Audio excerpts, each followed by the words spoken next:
The AAA market does provide the most popular games that the mainstream can easily consume, but even so, the good AAA games are very few and far between these days. Rage 2 was the recent AAA title that got mixed reviews, and for valid reasons that I'll probably talk about in the future. This and many other AAA titles provide a very good reason why you shouldn't rely on the latest AAA titles to provide you good entertainment. So when VG247 wrote the article, "Why don't AAA games like Overwatch take better pride in LGBT characters?" I can't help but to wonder if the writer really wants AAA to do what he wants when they aren't doing so well pleasing the general gaming population. That is, if we discount Japanese AAA games, which has been quite satisfactory for the past couple of months. Also, writer, I'm very sure you know Overwatch. It's not exactly a franchise that is comfortable with putting its world building and storyline into the spotlight and left them all at the hands of comic books and short stories. You can check out my last video on Soldier 76 being gay hoopla to see how they have little to no care about the story of their franchise. Blizzard is too focused on improving their $60 multiplayer only game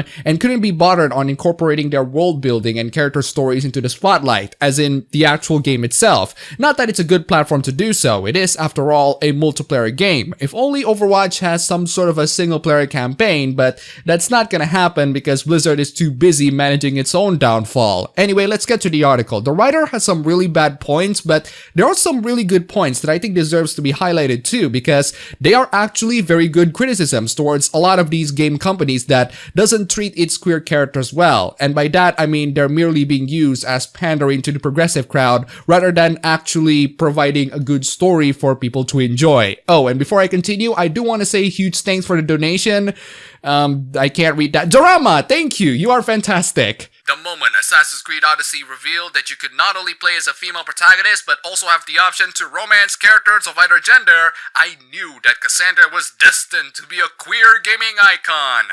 That's a really bold statement to make, writer. I like Cassandra, don't get me wrong, but a queer gaming icon is not something that I'd put in her, especially the fact that the romance has zero substance and only amounts to screwing the person you chose for one night. And then there's the controversial DLC. Now, if you guys don't know about this DLC for Assassin's Creed Odyssey, this is a really weird story, and there will be spoilers for the DLC in case if you care about that sort of thing. So there was a new DLC for the game that ends with Cassandra being forced into a heterosexual relationship. A game that boasts player choice on who you want to have sex with also forces you to have sex with someone you don't want. That in and of itself is a really stupid decision from Ubisoft. Like, what the hell were you thinking when you make that? It is a pretty bad blunder, but I think what the writer should have been criticizing was the lackluster romance mechanics in the original game. I do want to see a meaningful relationship between two characters and slowly building up into that point, rather than a straight up sex for one night after a couple of chats. The DLC was a huge blunder on Ubisoft's part, but without the DLC, we still have the lackluster romance mechanics, which merely serves as pandering to the LGBT crowd rather than something emotional and meaningful. Cassandra is more on par with Geralt in The Witcher, a character whose choices you can shape in many ways, but he's still straight. It makes you wonder why Cassandra couldn't have just been written as queer from the start.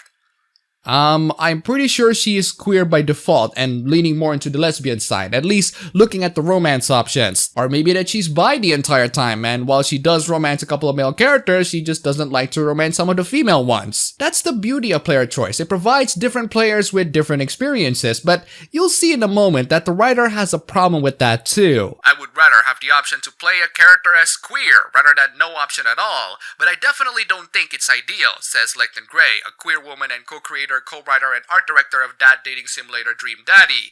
It feels like the bare minimum, and we deserve better representation than that. It's not that I disagree with this criticism, considering the lackluster romance of Assassin's Creed Odyssey. It's just that I think a better way to phrase it is that we need better romance stories that feature queer characters. We do have queer characters in games already, or at least characters who can be queer. We just don't have good romance stories for them, and that's precisely why you should browse for the Yuri section more and stop relying on AAA games for giving you good romance. But the Dream Daddy co-creator has another point that's being raised here. She'd rather have the option to play as queer rather than no option at all, but that's not really ideal because being queer is not the default for the character, and that's ultimately one of the key points being raised in this article. We need more player characters who are queer by default. It's a running theme for other AAA publishers in that we have been quick to elaborate for their progress in LGBT representation. In other words, it's not enough. If we're going by the Assassin's Creed Odyssey example, I would agree with you, but then you dive into other games. Take Life is Strange, where Chloe's exact relationship with Rachel has been ambiguous in the first game. For Prequel Before the Storm, this becomes explicit when the two girls kiss in one tender scene. Yet you'd also be overlooking the fact that this wonderful moment for LGBT representation is also presented as a choice. So, in other words, player choice is not good because it dismisses the player's character's sexual orientation, a take that I find exceedingly more entitled than actually demanding representation in the first place. Now, I don't deny that being narratively consistent can provide a much better story than giving the players freedom, which will screw up the story in a lot of ways, but if you want to dismiss the player's ability to choose, there needs to be a good reason for it. Even if statistics show that the overwhelming majority of players chose to kiss Rachel, it's troubling that you can deny its queer character's existence. No, it's not. It's a video game that relies so much on players' input, and players can do whatever they want with it. I'm utterly amazed how much leaps that you have to get through to dismiss player choice because we don't notice the gay characters enough, or that it has the ability to dismiss a character being gay. You're taking an issue with player choice because the gay characters are not being noticed enough. Freedom of choice is an important feature in games, and ambiguity can offer interesting interpretations to a narrative, but applying these to a character's sexual identity isn't just problematic if it inadvertently means homophobes can opt to deny queer experiences.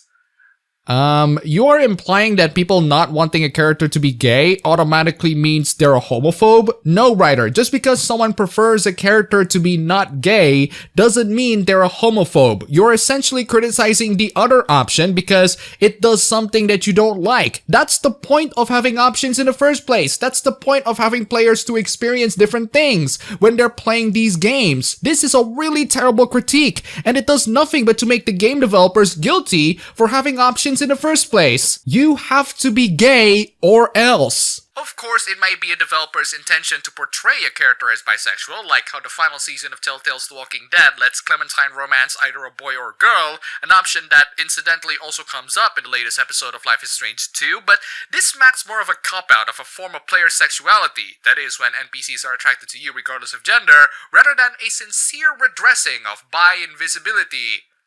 I have no idea what you're talking about, writer. What do you mean as by invisibility? I think this is only a phrase that I can only get if I'm a progressive, which I'm not. We could give Naughty Dog credit for putting Ellie's gayness in the spotlight in the last year's E3 trailer for The Last of Us Part 2. Even so, you'd be forgetting that it took a DLC chapter for Ellie's sexual orientation to come out in the first game.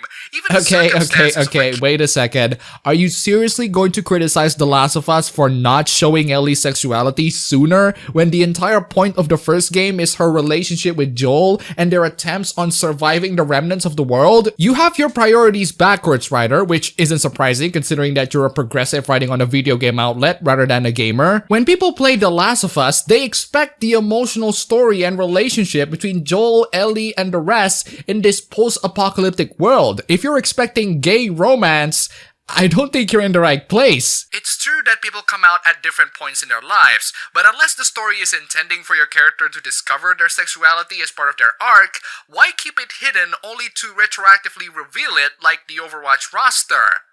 Writer, I assume that you know Overwatch. I assume that you know how the game is a multiplayer shooter with no single-player campaign, and most of the world building and character stories are resorted in books, comics, shorts, etc. Blizzard doesn't really put a lot of care in not just outing Overwatch characters as gay, but Overwatch's world building and story in general. I'm in agreement with you concerning Odyssey and Overwatch, but these issues are not specifically a queer issue. Odyssey's mistake is completely dismissing player choice in a mechanic that is already lackluster to begin with. Overwatch's mistake is not providing enough spotlight for the plot and the world building in the game itself, which devalues the overall reveal. Characters being outed as gay in Overwatch are about as important to Blizzard as the rest of the game's plot and setting, as in not really that important. They're done to merely pander to the progressives, which the writer mentioned later in the article, but the pandering is just a symptom to the bigger issue. The bigger issue is Overwatch's lack of narrative content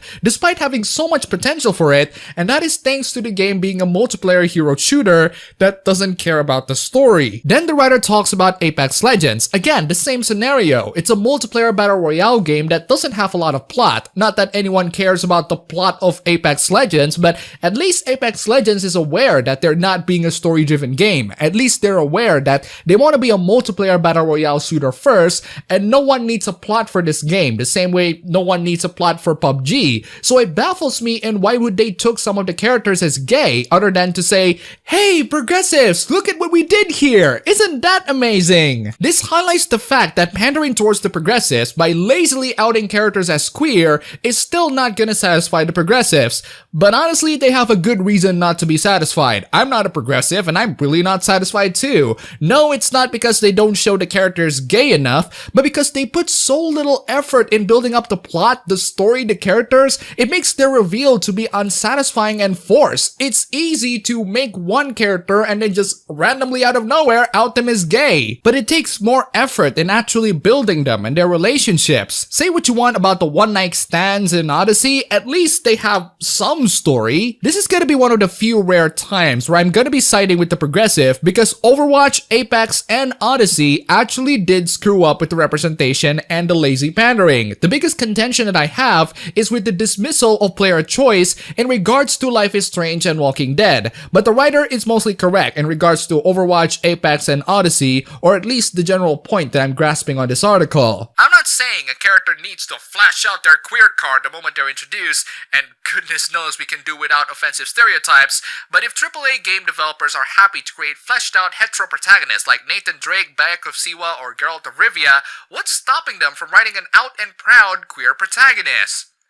I don't know, maybe because most people who buy video games are straight, or that heterosexuality is the norm in pretty much everywhere around the world, and not everyone around the world is accepting the queer as well as the Western countries yet. If fandom works on the internet, which is so often based around hinted at queer relationships, is any indication, people are so desperate for things that hold a mirror to their experience that we're all settling for scraps, says Gray. Don't fall into the trap of thinking that games with LGBT plus characters or stories won't make money, or that the audience for it isn't out there, because we are, and we deserve content that represents us.